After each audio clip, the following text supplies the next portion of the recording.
Imaginemos un escenario catastrófico. Una parte de la Tierra queda privada de electricidad. Grandes ciudades se quedan a oscuras.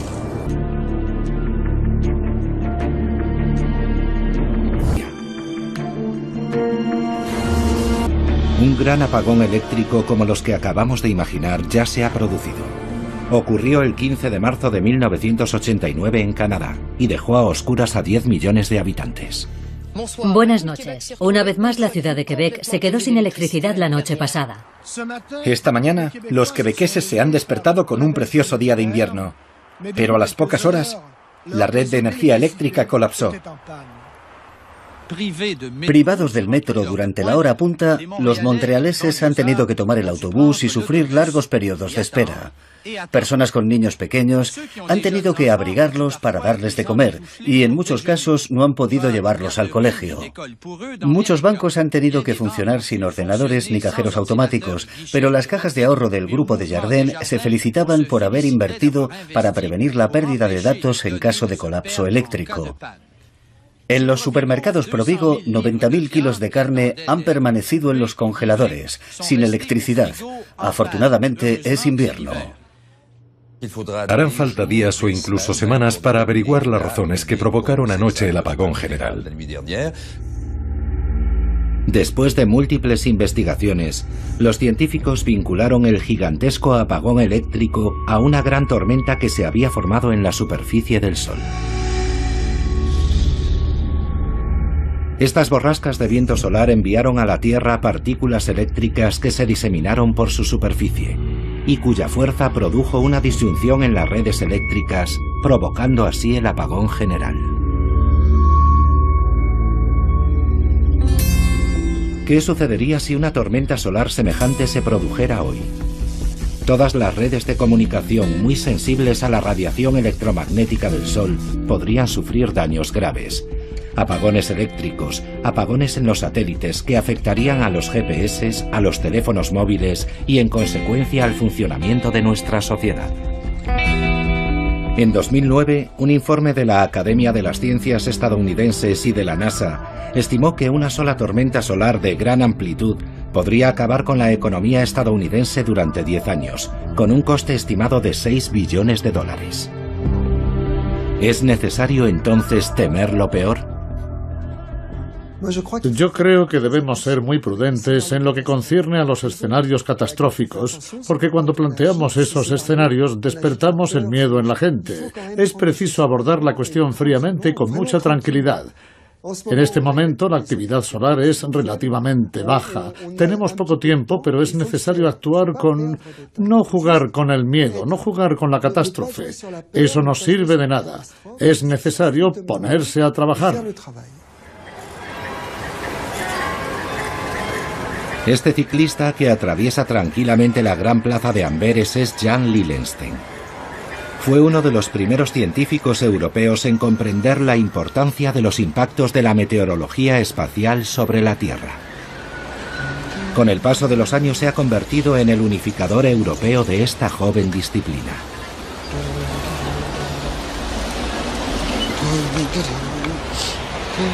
Desde hace 10 años organiza la Semana de la Meteorología Espacial, un acontecimiento que cada vez adquiere más importancia. Al principio era un coloquio en el que participaban un centenar de especialistas.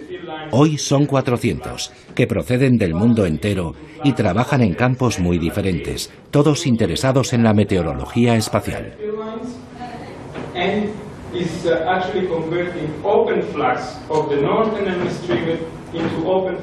Aquí está teniendo lugar una reunión sobre la previsión de las erupciones solares y sobre su modelización. ¿Qué podemos hacer con nuestros ordenadores para comprender su funcionamiento?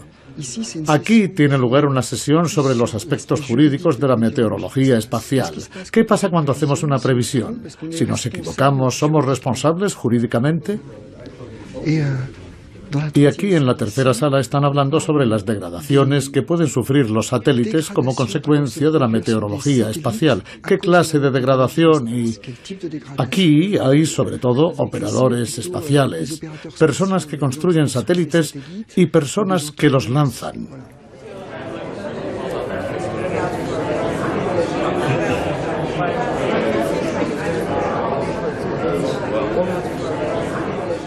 La meteorología espacial es dos cosas a la vez. Es un fenómeno, la actividad solar. La Tierra está bañada en la actividad solar y esta ejercerá un impacto sobre un gran número de fenómenos terrestres, naturales y artificiales. La atmósfera superior se calentará y entonces empezará a moverse, habrá corrientes de electrones, de iones, y estos fenómenos afectarán a nuestra tecnología. Y luego está la disciplina que determina de qué forma se verá afectada, cuándo resultará afectada. ¿Será mañana, pasado mañana? ¿Podremos preverlo? ¿Seremos capaces de modelizarlo? ¿Seremos capaces de decirle a la gente, cuidado, van a tener un problema de tal magnitud en tal momento? Eso es una disciplina. Así que la meteorología espacial es eso, comprender nuestro entorno, los fenómenos, pero también ser capaces de predecirlos y de cuantificar los impactos que van a producir. Aquí también hay que resolverlo. B0. Aquí tenemos B0. Y aquí también tenemos B0. En Orsay, Sacha Brun, astrofísico, incluye el Sol en diferentes ecuaciones para comprender mejor su funcionamiento y la forma en que impacta en su entorno y en los otros planetas, como la Tierra. De acuerdo. Entonces aquí va KVB y nos da... Utilizando los ordenadores más potentes del mundo, Sacha Brun y su equipo han realizado una modelización del Sol. El Sol es una gran bola de gas, compuesta por dos zonas principales. Una zona de convección en el exterior, donde hay movimientos muy turbulentos, y una zona interior, en la energía transportada por los fotones. En el epicentro de esa zona hay un corazón nuclear que abastece de energía a largo plazo. Para hacernos una idea, son varios centenares de millares de centrales nucleares, donde 60 millones de toneladas de hidrógeno se queman cada segundo. Y esa energía ha permitido que el Sol haya ardido durante 4.500 millones de años. Si estuviera compuesto de carbón y no tuviera un centro nuclear, solo ardería durante 20.000 años. El Sol emite luz, calor, pero también emite partículas. ¿Y por qué emite partículas, lo que denominamos viento solar? Lo hace porque su superficie está muy caliente. Su corona, su atmósfera enormemente extendida, no puede ser estática y se transforma en una especie de viento permanente. De modo que el Sol tiene un viento que baña todo nuestro sistema solar y a veces en ese viento se producen tormentas. Cuando se produce una erupción, esta materia sale al espacio y viaja a través de todo el sistema solar. Eso es lo que llamamos la meteorología espacial. Lo que nos interesa como investigadores es comprender la propagación de esas nubes magnéticas y cómo pueden impactar en los planetas. Un flujo constante de partículas eléctricas procedentes del Sol baña constantemente nuestro planeta, la Tierra. Ese viento solar tarda unos 2 días en llegar hasta nosotros. Luego es desviado hacia los polos por el campo magnético que rodea a la Tierra. Cuando las partículas eléctricas del Sol entran en contacto con los átomos de la atmósfera superior, se produce una reacción luminosa. Es así como se forman las auroras boreales, que son la manifestación más visible de la actividad solar sobre la Tierra.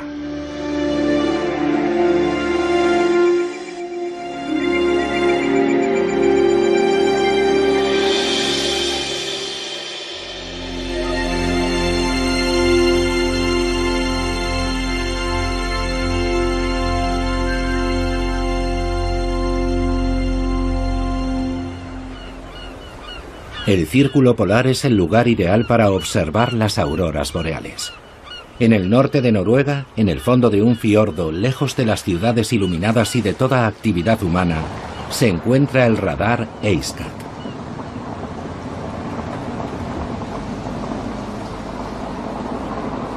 Investigadores del mundo entero vienen a trabajar a este observatorio.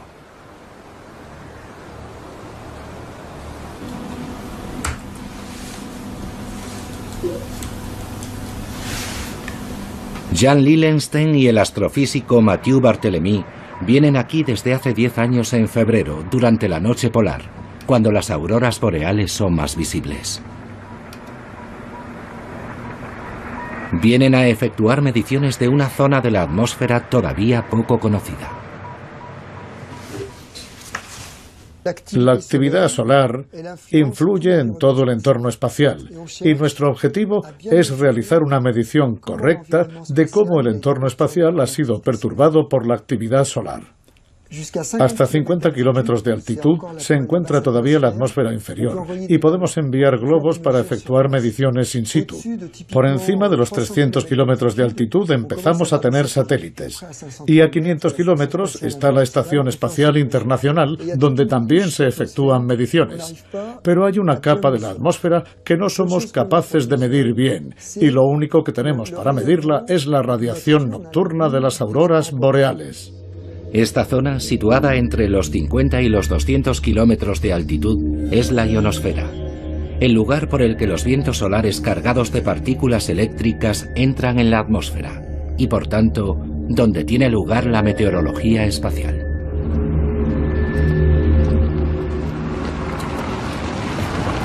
Para realizar las mediciones, Mathieu permanece en el observatorio. La temperatura es inferior a 25 grados bajo cero.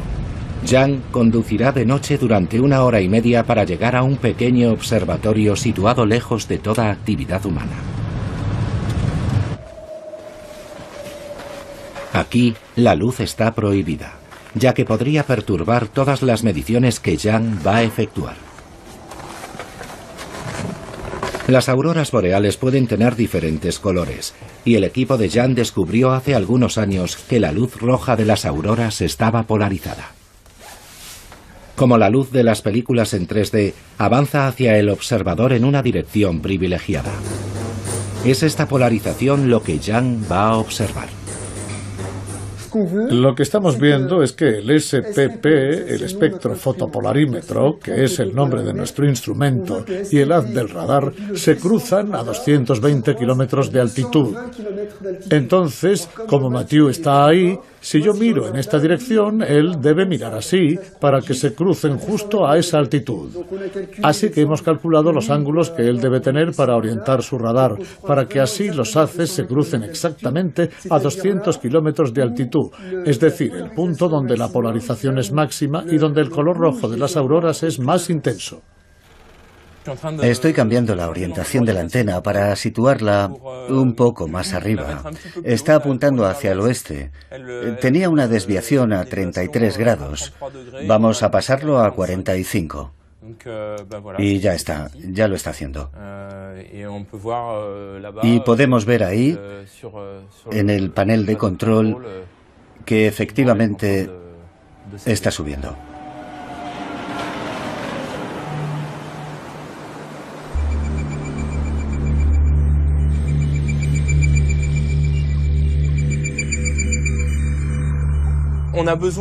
Ahora necesitamos llevar a cabo los dos experimentos de forma simultánea y en el mismo punto del cielo, para poder relacionar los datos del radar y los datos ópticos que obtengamos.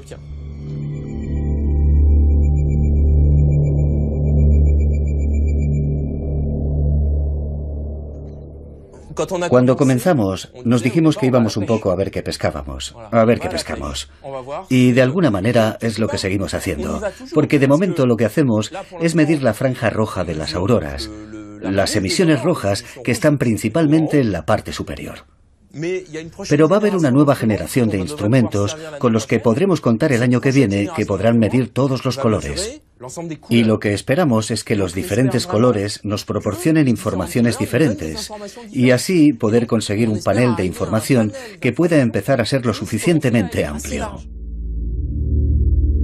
Con estas informaciones sobre la composición de la ionosfera, los investigadores quieren determinar cómo el entorno de la atmósfera superior de la Tierra reacciona a la actividad solar.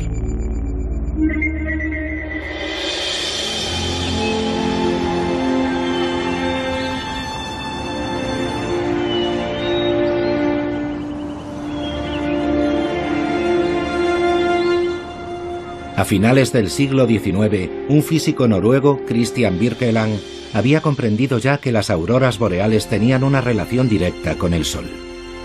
Construyó una herramienta, la tierrilla, que fue totalmente olvidada después de su muerte y redescubierta hace varios años.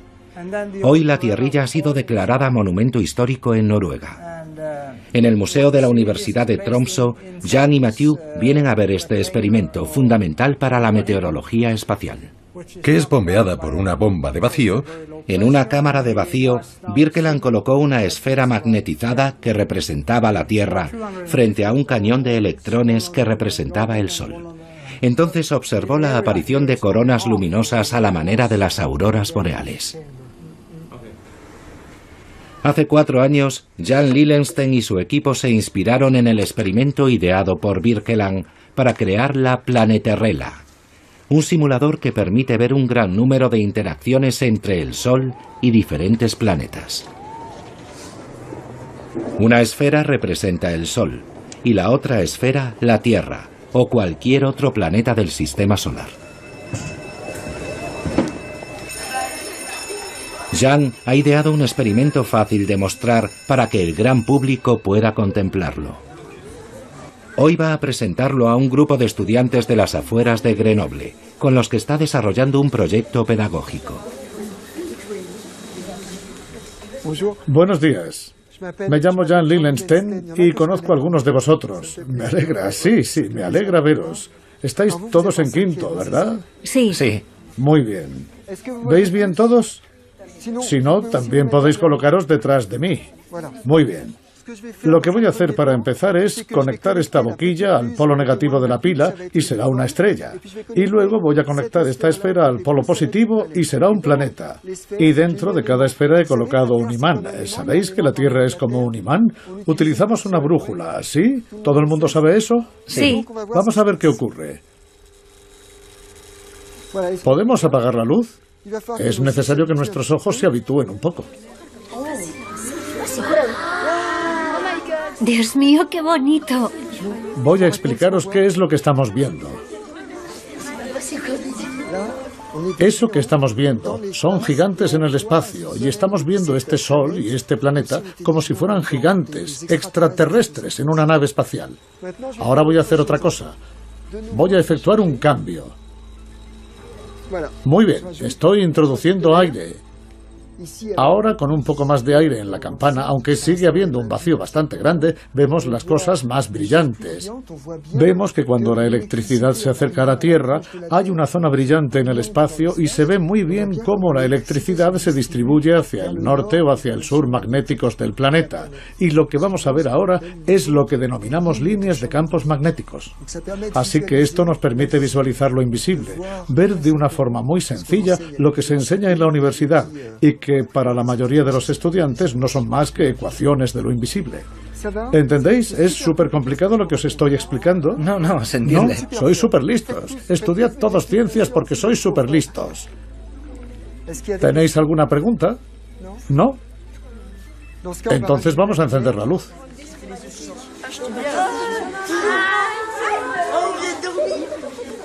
Muchas gracias por vuestra atención.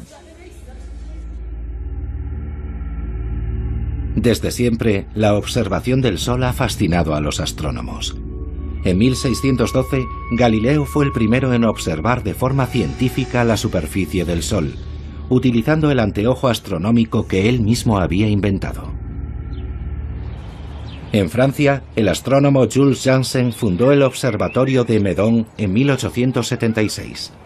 Se dedicó principalmente a fotografiar el Sol, revolucionando así la astronomía, ya que la fotografía permite conservar un resultado objetivo de la observación. Hoy, los pioneros de la meteorología espacial pueden apoyarse en todos los conocimientos adquiridos en el transcurso de los siglos por sus predecesores. Aquí se guardan 100 años de fotografías del Sol.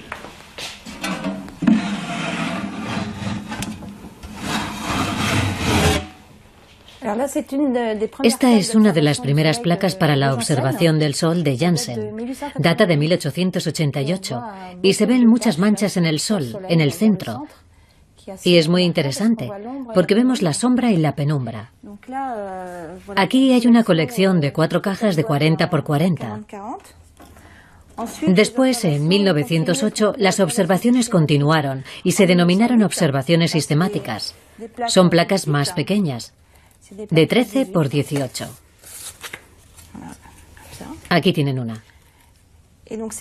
Y estas placas se utilizaron hasta 1981. Luego se utilizaron las hojas fotográficas y después pasó a ser totalmente digital con el espectroliógrafo digital desde 2002. Así que yo he escaneado desde el año 1908 hasta 1926. Todavía queda toda esta parte por escanear, esta parte, esa, hasta 1974. Así que quedan unos 50 años por escanear, lo que supondrá unos 15 o 20 años de trabajo y supongo que antes de eso ya me habré jubilado. Es una colección única de placas de vidrio. Solamente hay un lapsus en las observaciones solares durante la guerra, desde el 14 hasta el 18, porque no había observador.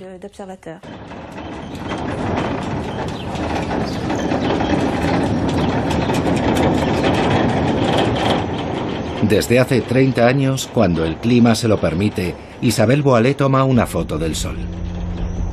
Cuando no hay sol en Meudon, otro observatorio se encarga de hacerlo. Este recinto alberga un espectroheliógrafo, el aparato que hará la fotografía del Sol. Diferentes juegos de espejos y de prismas permiten capturar la imagen del Sol, que Isabelle Boilet digitalizará a continuación.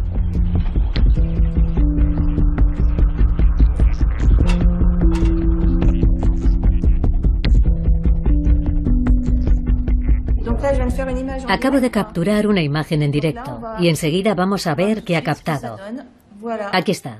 Tenemos una imagen en H-alfa. Aquí podemos ver que hay nubes que por desgracia ya han pasado, pero es una buena imagen porque podemos ver las regiones activas y los filamentos. Así que la voy a registrar. Esto que vemos aquí son los filamentos.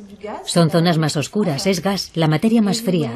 Y en los extremos vemos las protuberancias, que aquí no se ven muy bien, y por eso hacemos postprotuberancias. Aquí lo tenemos, es un eclipse artificial. Una protuberancia es materia, es gas que se escapa del Sol y entra en el espacio. Aquí podemos ver cómo se escapa, vemos esta materia que se escapa del Sol. Aquí podemos ver una protuberancia en el extremo este que forma un filamento sobre el disco y una protuberancia en el extremo oeste, y pueden volver a aparecer tras una rotación solar. Aquí vemos una región activa que comienza a ser brillante. Es el principio de una erupción solar y se produce alrededor de manchas solares. Las manchas son la manifestación visible de la actividad solar. Es por tanto en estas regiones donde se originan las tormentas solares. En general, las manchas solares se desarrollan y desaparecen en el transcurso de varias semanas. Algunas pueden ocupar extensiones de hasta 200.000 kilómetros cuadrados.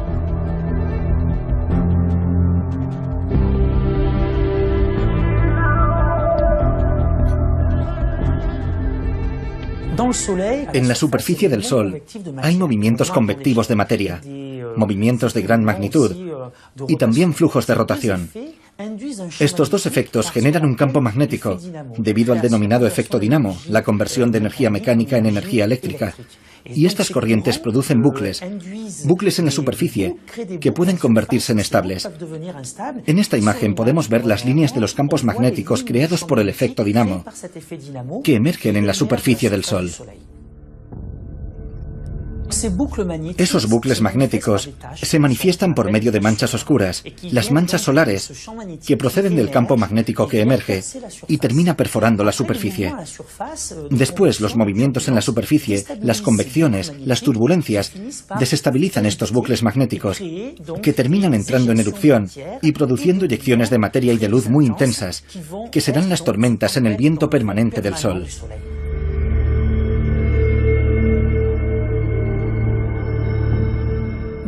En los periodos de calma, más o menos cada 3 días, se produce una gran erupción, llamada eyección de masa coronal. Y en los periodos activos, se producen unas 3 erupciones al día. Así que tenemos prácticamente un factor 10 entre el mínimo y el máximo de actividad solar. Y depende totalmente de su geoeficacia, el que terminen impactando o no en la Tierra. Todas las erupciones que se producen en el Sol no impactan obligatoriamente en la Tierra.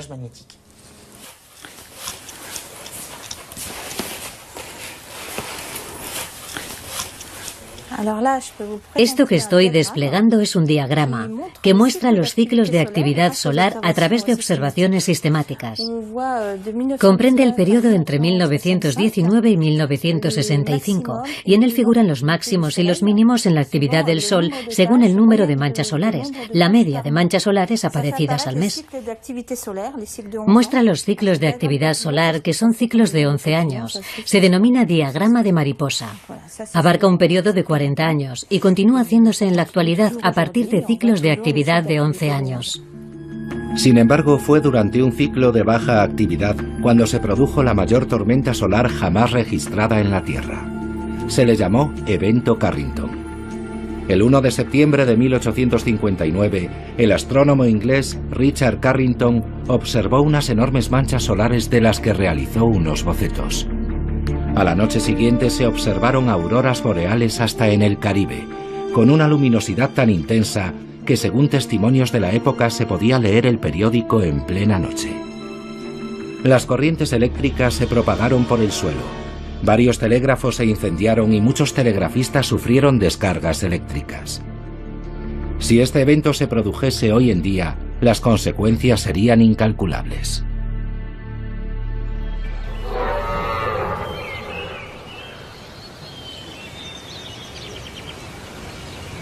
Por lo tanto, es fundamental que sigamos aprendiendo cosas sobre el funcionamiento del Sol.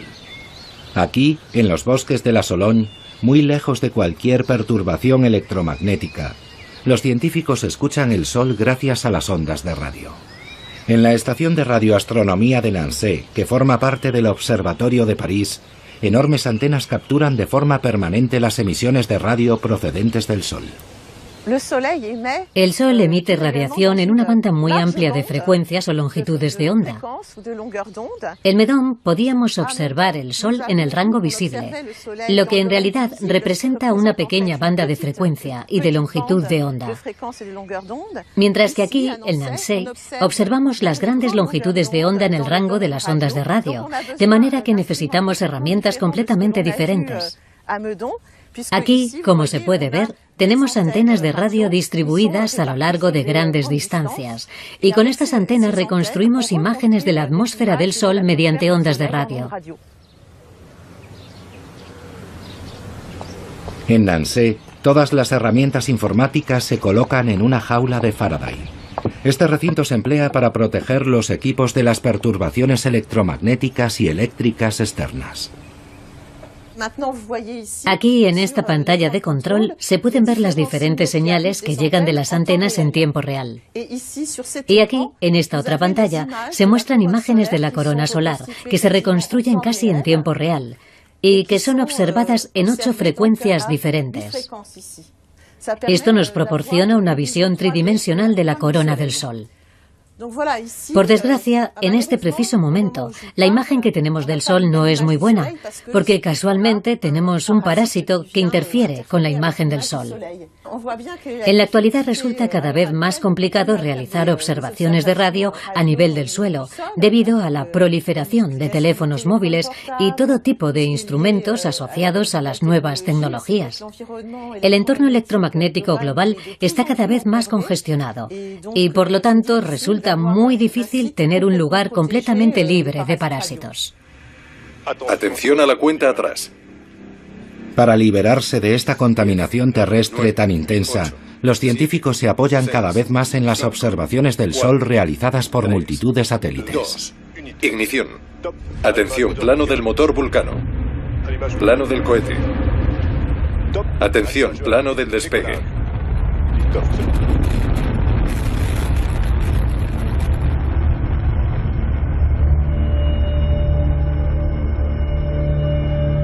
SOHO, el satélite más antiguo, fue lanzado en 1995. Es el resultado de una colaboración entre Europa y la NASA. Permite hacer un seguimiento en directo de las erupciones solares. En 2010 se le unió el SDO, otro satélite que envía imágenes muy detalladas en varios espectros de color y en muy alta definición.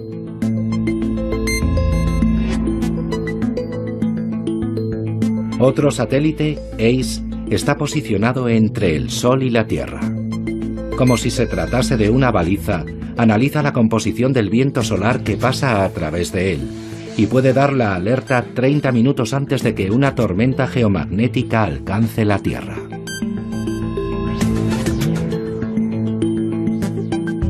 Por último, los dos satélites estéreo A y B se posicionan a cada lado del Sol. Permiten ver por primera vez el Sol en su globalidad y proporcionan una imagen tridimensional de la dirección de las erupciones en el espacio. Esto permite observar si dichas erupciones se dirigen hacia la Tierra. Los científicos se sirven de una multitud de datos para sus investigaciones, pero no es fácil recibirlos de forma continua, las 24 horas del día. En el norte de Alemania, en Kiel, a orillas del mar Báltico, no todo el mundo disfruta de la playa.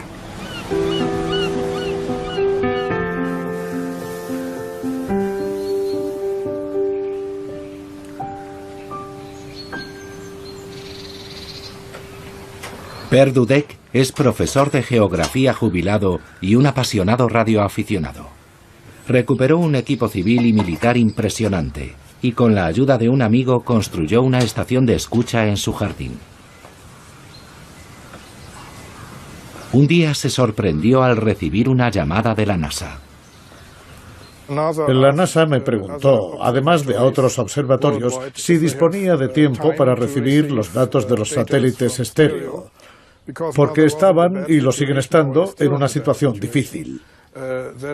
Sus sondas, enviadas a todas partes, a Marte, a Júpiter, han funcionado mucho más tiempo de lo que habían previsto y no tienen capacidad suficiente para recopilar toda esa información, así que nos llamaron para solicitar nuestra ayuda. De este modo se convirtió en voluntario de la NASA. Contribuye a la recogida de datos, que luego son accesibles a todo el mundo, científicos y aficionados. Aquí se puede ver el receptor. Y ahí se ve la señal del satélite estéreo. La señal pasa a este ordenador y desde aquí los datos se transmiten directamente a la NASA. Los datos que estamos transfiriendo aparecen en esa pantalla. Bien, aquí está la Tierra. Aquí el satélite estéreo A, cuya señal recibimos en este momento, y aquí estéreo B, cuya señal capturaremos dentro de pocos minutos. Ahora, como se puede ver, estéreo A acaba de dejar de transmitir en banda estrecha para transmitir en banda ancha, y eso solo puede recibirlo la NASA. Así que vamos a pasar a estéreo B. La antena se moverá y podremos recibir la señal de estéreo B que no transmite a la NASA.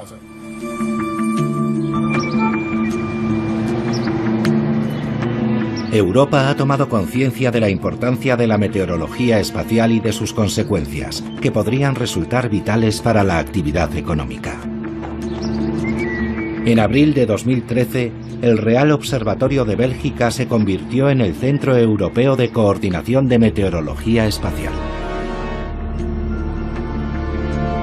24 horas al día, 7 días a la semana, los meteorólogos del espacio montan guardia para identificar lo antes posible las tormentas solares. Cada semana los científicos se reúnen para hacer un balance. Otros investigadores pueden intervenir a través de videoconferencia. Hoy es el caso de Jan Lillenstein.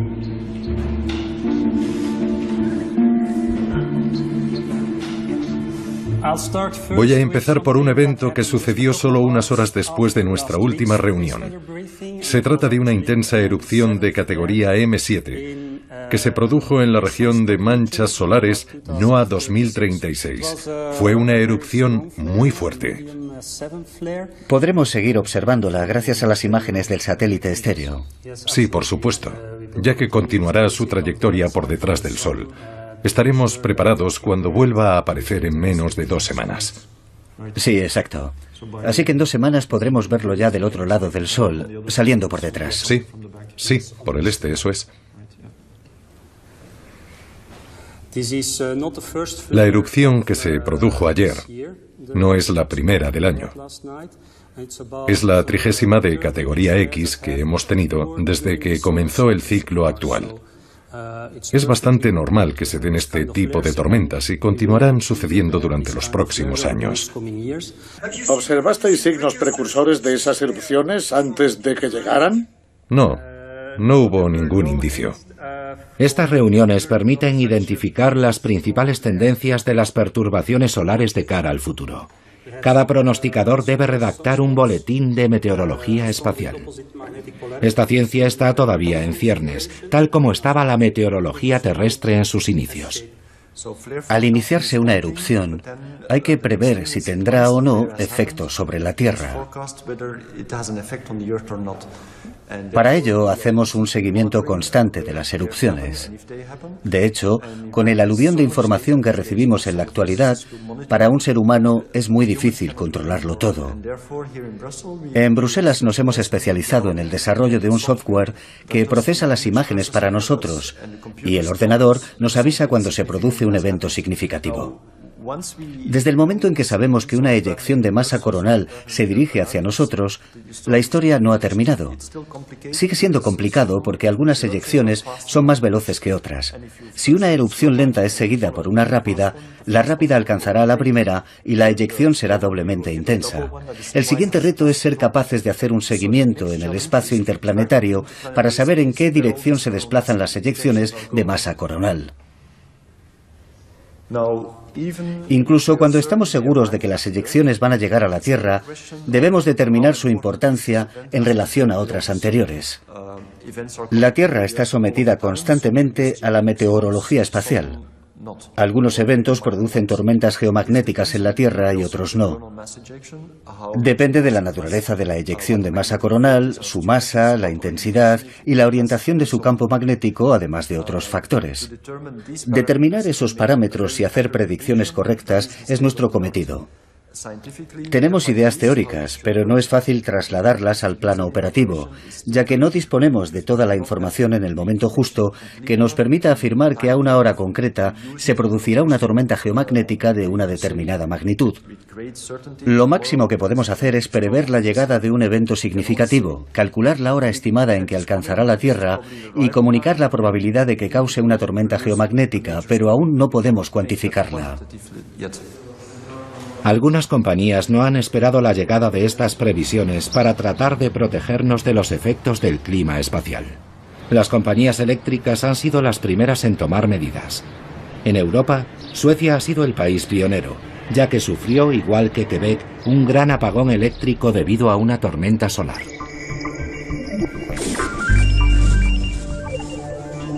El satélite SOHO nos muestra la imagen de dicha tormenta, que sumió a la ciudad de Malmö en la oscuridad el 31 de octubre de 2003.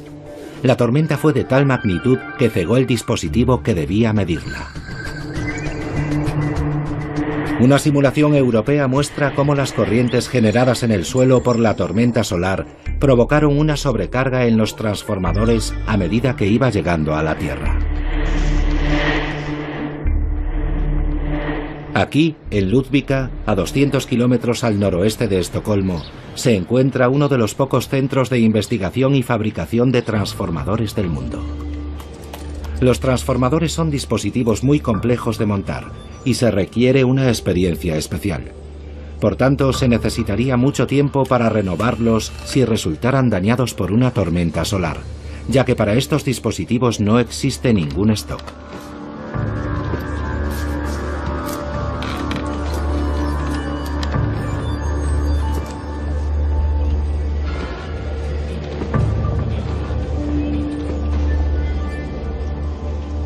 En la planta de Ludvika, los ingenieros someten a los transformadores a eventos de envergadura para poner a prueba su fiabilidad. Hará falta aún mucho tiempo para sustituir todos los antiguos transformadores por esta nueva generación de equipos.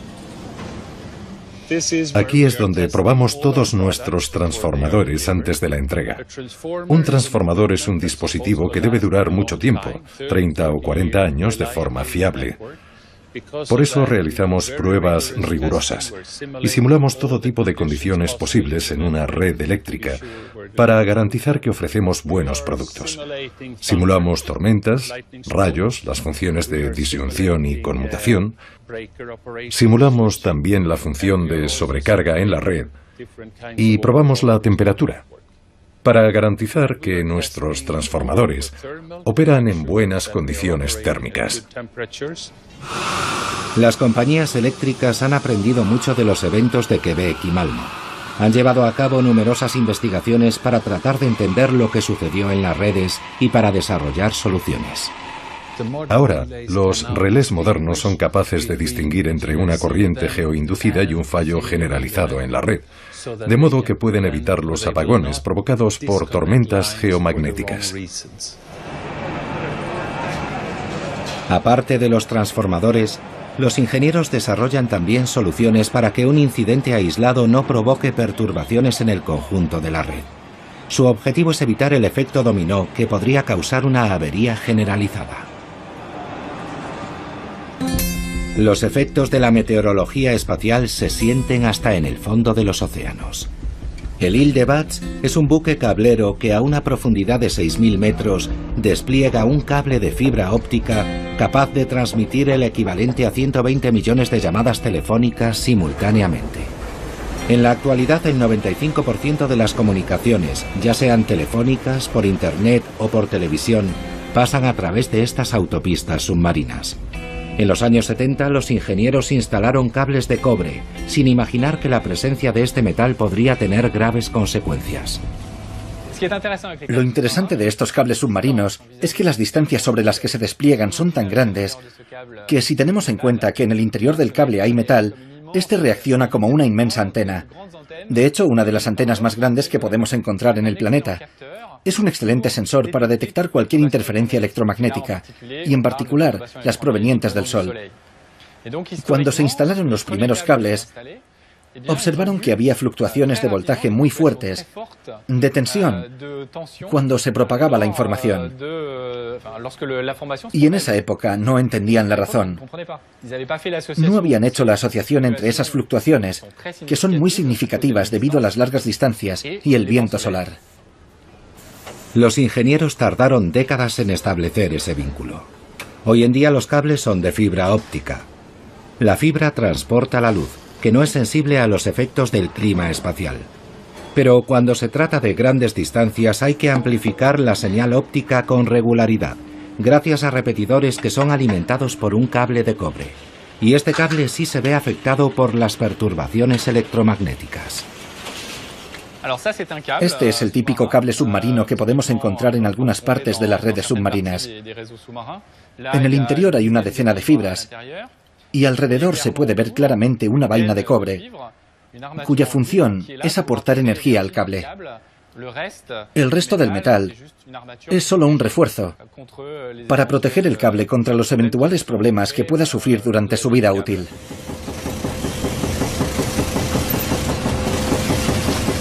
En la actualidad, las compañías eléctricas han integrado el riesgo vinculado a los cables de cobre.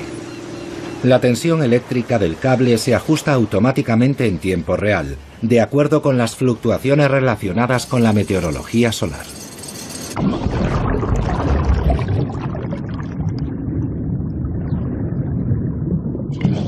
Ya sea en tierra o en el fondo del mar, es difícil escapar a la influencia de la meteorología espacial. Pero el cielo tampoco se libra de ella.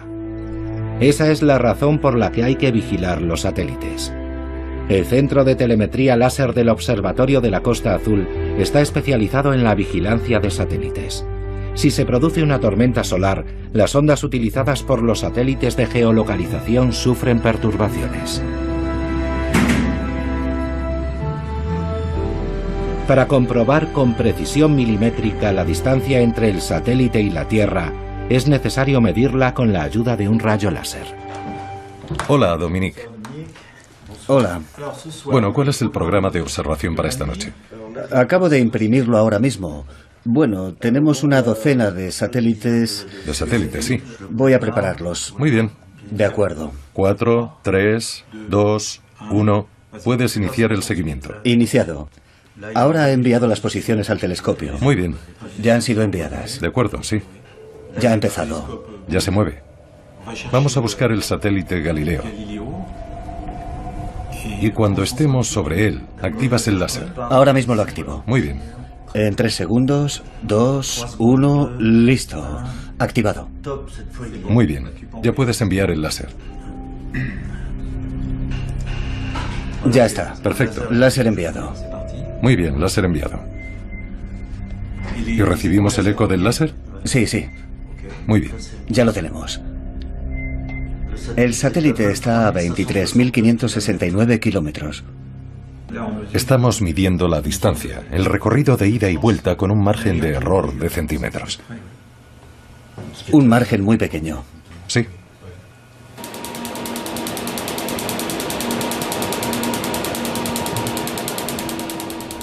El láser se forma aquí y a continuación se reenvía por un sistema de espejos al telescopio. Cada impulso láser es extremadamente energético, con el objetivo de alcanzar satélites situados en órbitas muy altas, como la constelación de satélites GNSS, es decir, la constelación GPS, que se encuentra a 25.000 kilómetros, entre 20.000 y 25.000 kilómetros. El sistema GPS funciona a partir de un grupo de entre 25 y 27 satélites que se distribuyen alrededor de la Tierra, y un equipo de usuario en la Tierra capaz de captar al menos 4 satélites simultáneamente. Los satélites transmiten su posición y el equipo de usuario calcula el tiempo de trayecto de cada medición entre el satélite y él mismo. Los datos obtenidos, corregidos periódicamente, son indispensables para todas las compañías o personas particulares que necesitan una geolocalización muy precisa. La Tierra está acostumbrada desde los albores de los tiempos a las tormentas solares. No son más importantes en la actualidad, pero sus consecuencias sí lo son, en este mundo tecnológico que el hombre ha construido. Un mundo muy frágil. El 23 de julio de 2012, imágenes obtenidas por satélite mostraron la violencia de una erupción solar.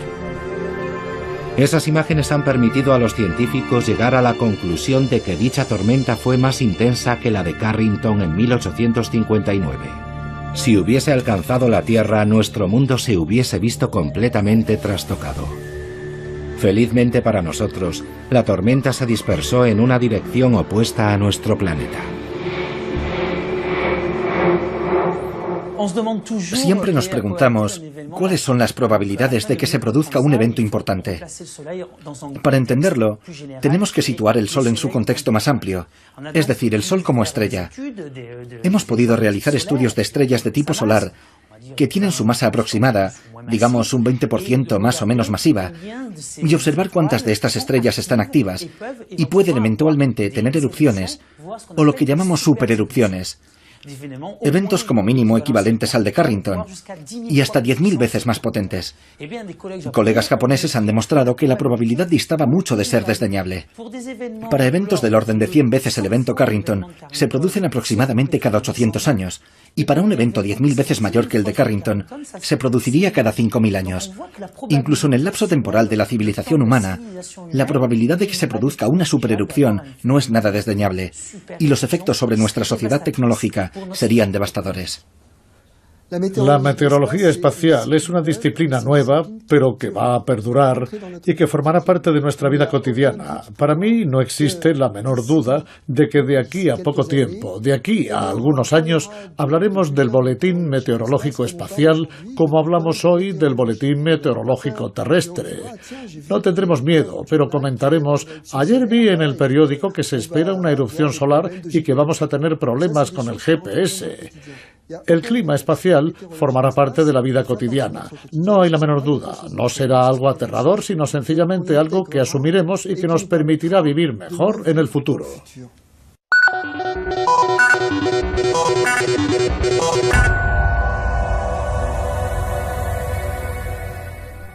Señoras y señores, buenas tardes.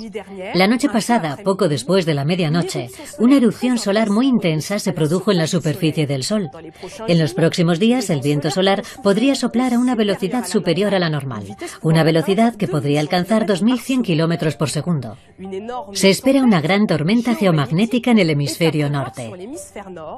Podremos disfrutar de hermosas auroras boreales en Escandinavia, en Escocia, en Canadá y en Alaska, como la que pueden ver justo detrás de mí.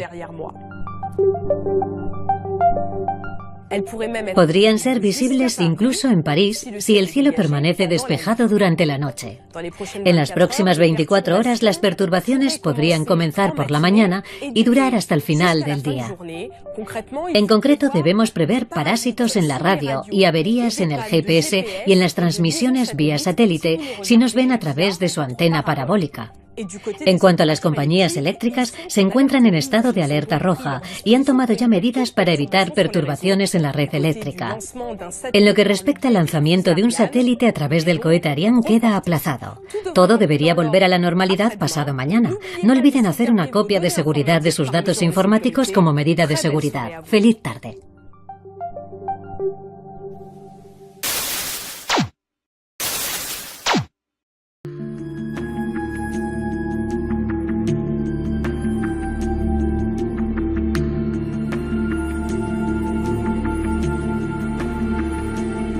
Imaginemos un escenario catastrófico. Una parte de la Tierra queda privada de electricidad. Grandes ciudades se quedan a oscuras.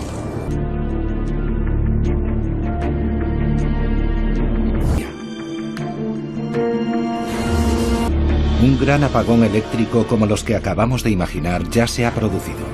Ocurrió el 15 de marzo de 1989 en Canadá y dejó a oscuras a 10 millones de habitantes. Buenas noches. Una vez más, la ciudad de Quebec se quedó sin electricidad la noche pasada. Esta mañana, los quebequeses se han despertado con un precioso día de invierno. Pero a las pocas horas, la red de energía eléctrica colapsó. Privados del metro durante la hora punta, los montrealeses han tenido que tomar el autobús y sufrir largos periodos de espera. Personas con niños pequeños han tenido que abrigarlos para darles de comer y en muchos casos no han podido llevarlos al colegio. Muchos bancos han tenido que funcionar sin ordenadores ni cajeros automáticos, pero las cajas de ahorro del grupo de Jardin se felicitaban por haber invertido para prevenir la pérdida de datos en caso de colapso eléctrico. En los supermercados Provigo, 90.000 kilos de carne han permanecido en los congeladores, sin electricidad. Afortunadamente es invierno. Harán falta días o incluso semanas para averiguar las razones que provocaron anoche el apagón general. Después de múltiples investigaciones, los científicos vincularon el gigantesco apagón eléctrico a una gran tormenta que se había formado en la superficie del Sol. Estas borrascas de viento solar enviaron a la Tierra partículas eléctricas que se diseminaron por su superficie y cuya fuerza produjo una disyunción en las redes eléctricas, provocando así el apagón general. ¿Qué sucedería si una tormenta solar semejante se produjera hoy? Todas las redes de comunicación muy sensibles a la radiación electromagnética del Sol podrían sufrir daños graves. Apagones eléctricos, apagones en los satélites que afectarían a los GPS, a los teléfonos móviles y en consecuencia al funcionamiento de nuestra sociedad. En 2009, un informe de la Academia de las Ciencias estadounidenses y de la NASA estimó que una sola tormenta solar de gran amplitud podría acabar con la economía estadounidense durante 10 años, con un coste estimado de $6 billones. ¿Es necesario entonces temer lo peor? Yo creo que debemos ser muy prudentes en lo que concierne a los escenarios catastróficos, porque cuando planteamos esos escenarios despertamos el miedo en la gente. Es preciso abordar la cuestión fríamente y con mucha tranquilidad. En este momento la actividad solar es relativamente baja. Tenemos poco tiempo, pero es necesario actuar no jugar con el miedo, no jugar con la catástrofe. Eso no sirve de nada. Es necesario ponerse a trabajar. Este ciclista que atraviesa tranquilamente la gran plaza de Amberes es Jan Lillenstein. Fue uno de los primeros científicos europeos en comprender la importancia de los impactos de la meteorología espacial sobre la Tierra. Con el paso de los años se ha convertido en el unificador europeo de esta joven disciplina.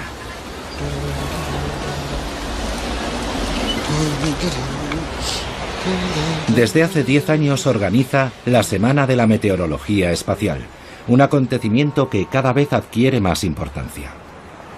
Al principio era un coloquio en el que participaban un centenar de especialistas.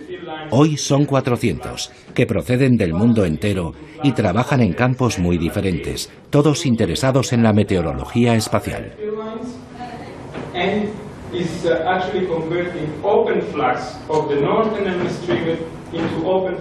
Aquí está teniendo lugar una reunión sobre la previsión de las erupciones solares y sobre su modelización. ¿Qué podemos hacer con nuestros ordenadores para comprender su funcionamiento? Aquí tiene lugar una sesión sobre los aspectos jurídicos de la meteorología espacial. ¿Qué pasa cuando hacemos una previsión? Si nos equivocamos, ¿somos responsables jurídicamente? Y aquí en la tercera sala están hablando sobre las degradaciones que pueden sufrir los satélites como consecuencia de la meteorología espacial. ¿Qué clase de degradación? Y aquí hay sobre todo operadores espaciales, personas que construyen satélites y personas que los lanzan.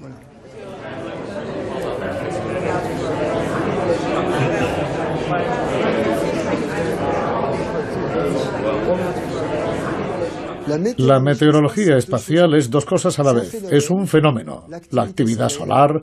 La Tierra está bañada en la actividad solar y esta ejercerá un impacto sobre un gran número de fenómenos terrestres, naturales y artificiales. La atmósfera superior se calentará y entonces empezará a moverse, habrá corrientes de electrones, de iones, y estos fenómenos afectarán a nuestra tecnología. Y luego está la disciplina que determina de qué forma se verá afectada, cuándo resultará afectada. ¿Será mañana, pasado mañana? ¿Podremos preverlo? ¿Seremos capaces de modelizarlo? ¿Seremos capaces de decirle a la gente, cuidado, van a tener un problema de tal magnitud en tal momento? Eso es. Cuando se produce una erupción, esta materia sale al espacio y viaja a través de todo el sistema solar. Eso es lo que llamamos la meteorología espacial. Lo que nos interesa como investigadores es comprender la propagación de esas nubes magnéticas y cómo pueden impactar en los planetas. Un flujo constante de partículas eléctricas procedentes del Sol baña constantemente nuestro planeta, la Tierra. Ese viento solar tarda unos 2 días en llegar hasta nosotros. Luego es desviado hacia los polos por el campo magnético que rodea a la Tierra. Cuando las partículas eléctricas del Sol entran en contacto con los átomos de la atmósfera superior, se produce una reacción luminosa. Es así como se forman las auroras boreales, que son la manifestación más visible de la actividad solar sobre la Tierra.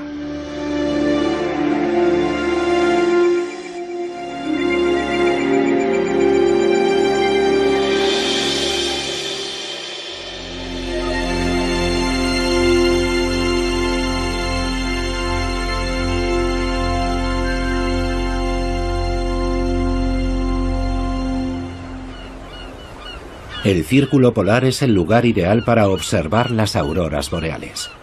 En el norte de Noruega, en el fondo de un fiordo, lejos de las ciudades iluminadas y de toda actividad humana, se encuentra el radar EISCAT.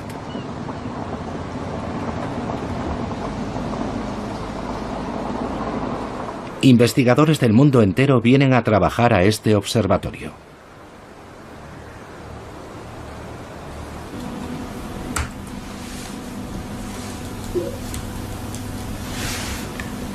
Jan Lillenstein y el astrofísico Mathieu Barthélemy vienen aquí desde hace 10 años en febrero, durante la noche polar. Es una disciplina. Así que la meteorología espacial es eso, comprender nuestro entorno, los fenómenos, pero también ser capaces de predecirlos y de cuantificar los impactos que van a producir. Aquí también hay que resolverlo. B0. Aquí tenemos B0. Y aquí también tenemos B0. En Orsay, Sacha Brun, astrofísico, incluye el Sol en diferentes ecuaciones para comprender mejor su funcionamiento y la forma en que impacta en su entorno y en los otros planetas, como la Tierra. De acuerdo. Entonces aquí va acá, VB, y nos da... Utilizando los ordenadores más potentes del mundo, Sacha Brun y su equipo han realizado una modelización del Sol. El Sol es una gran bola de gas, compuesta por dos zonas principales. Una zona de convección en el exterior, donde hay movimientos muy turbulentos, y una zona interior, en la energía transportada por los fotones. En el epicentro de esa zona hay un corazón nuclear que abastece de energía a largo plazo. Para hacernos una idea, son varios centenares de millares de centrales nucleares, donde 60 millones de toneladas de hidrógeno se queman cada segundo. Y esa energía ha permitido que el Sol haya ardido durante 4.500 millones de años. Si estuviera compuesto de carbón y no tuviera un centro nuclear, solo ardería durante 20.000 años. El Sol emite luz, calor, pero también emite partículas. ¿Y por qué emite partículas, lo que denominamos viento solar? Lo hace porque su superficie está muy caliente. Su corona, su atmósfera enormemente extendida, no puede ser estática y se transforma en una especie de viento permanente. De modo que el Sol tiene un viento que baña todo nuestro sistema solar y a veces en ese viento se producen tormentas.